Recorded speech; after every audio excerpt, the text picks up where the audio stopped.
Stuck with a Corolla that just won't turn over? Let's figure out why. When your Toyota Corolla won't start, it's usually something simple. Here are the most common reasons and what you can do. First, check the battery. If you turn the key and hear clicking, or see the lights dim, your battery might be dead.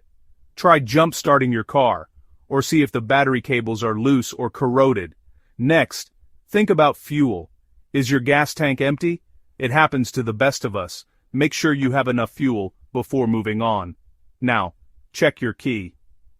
Newer Corollas need the chip in the key to start. If your dashboard says key not detected, try another key or replace the battery in your key fob. The starter could also be the problem. If you hear a single click with no engine noise, your starter might be failing. That's a job for a mechanic.